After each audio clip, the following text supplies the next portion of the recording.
We are not going to stop looking at the southern border. Our first guest has seen it firsthand. I want to welcome in Texas Congressman Louie Gohmert. Good morning, sir. How are you? Good morning, Carl. Doing all right. Thank you. I mean, this border crisis, it literally is a crisis. Finally, actually, Biden said it. I don't know if it was by accident, but the Senate is looking at this new Cornyn-Sinema bill on the border. What do you think about it? Well, it's like some other plans that Senator Cornyn has supported. What it does, from what I'm reading, it actually processes people more quickly at the border, which is exactly what Presidents Biden and Harris have been advocating. And that is not stopping the flow, not stopping the dramatic surge across our border, but instead just processing them more quickly, shipping them across the country more quickly. And so, of course, you're going to get both Democrats and some Republicans that have supported amnesty before. You're going to get them working together. But that does not solve the problem of America being overwhelmed by people coming in legally. Right. It doesn't stop the luring of people to their detriment. Right, and we got Congressman Devin Nunes coming up later in the show. Just a pre-tape from him from Grant Stinchfield, and he was talking about the fact that, like, look, these places are just overrun. I mean, we have places at 1,000, 1,600% capacity. We've got kids jammed into these rooms that are only supposed to hold 30 or 40. They're holding 250, 300, 400 people. I mean, at some point, can't they just say, look, guys, you open the gates. People are wearing, like, Biden let me in T-shirts coming across the border. I mean, obviously they're well funded. Why can't we take some of that funding and just fix the darn problem? Exactly, and the problem is the open border, the open invitation to come. And even when Biden says, well, why don't you hold up for a little bit, the message they get south of the border is, come on now, quickly, so you can be some of the first groups we give amnesty to. Right. And that's what we're seeing. So the proposal by Senator Sinema and Cornyn, it's touted as a fix, but until you secure the border, you haven't fixed anything. Right. You're just processing people more quickly and shipping around, which is why the Border Patrol says the drug cartels call the U.S. government their logistics for the drug cartel, because the cartels get them across the border and then the U.S. government ships them all over the country. That's crazy. I mean, it's crazy. So your fellow Texan, former President George Bush, was actually critical of our current approach at immigration. I want you to take a look at this. It's a beautiful country we have, and yet it's not beautiful when we call people names and scare people about immigration. Yeah. It's an easy issue to frighten some of the electorate, and I'm trying to have a different kind of voice.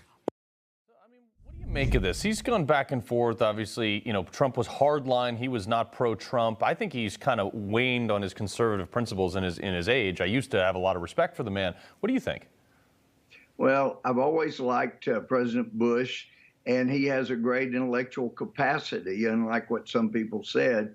But what you're hearing, it sounds like a man who watches CNN, MSNBC, reads Washington Post, and New York Times. So if you get stuff in to your computer that is not true, then you're going to have things come out that are not the best opinions. And as you know, Carl, he also called us isolationists and nativists. For heaven's sake, I'm not. President Trump certainly is not. Look at the businesses he's established, the people that he hires, where he goes. He's not an isolation. He's not a nativist. Right. Well, 2 out of 3 of his wives are immigrants. So, I mean, like, come on, man. Yeah. That talking point doesn't hold up to me. Exactly. I want to get your take real quick. Sorry, Congressman, I want to get your take real quick before we go. Congress just passed this bill to make D.C. a state. They say D.C. pays a lot of taxes, and there's no taxation without representation. Now, here's the facts and data that conservatives do. You proposed alternative plans. Talk about that. Well, I did in the first term that the Democrats had the majority and were bringing up statehood or some type of full representation. I said, look, this was what the founders intended, but they're right. There should not be taxation without representation. In every other territory, whether it's Puerto Rico, Guam, Mariana Islands, all of the places that do not elect a full voting representative do not pay federal income tax. When I realized that, I filed a bill that would eliminate federal income tax for people in the District of Columbia. Right. But even Eleanor Holmes Norton will not sign on to my bill. No Democrats will. I've got Republicans that support it because it's the fair thing to do. So, Carl, when you hear Democrats say you either support D.C. being a state or you're for taxation without representation, wrong. The Democrats that do not support my bill, they are for taxation without representation. If they were not, they would get on my bill. And I've told Eleanor, look, I know you want statehood, but look, at least let's agree to stop taxing D.C. residents until such thing ever happens. She won't sign on to my bill.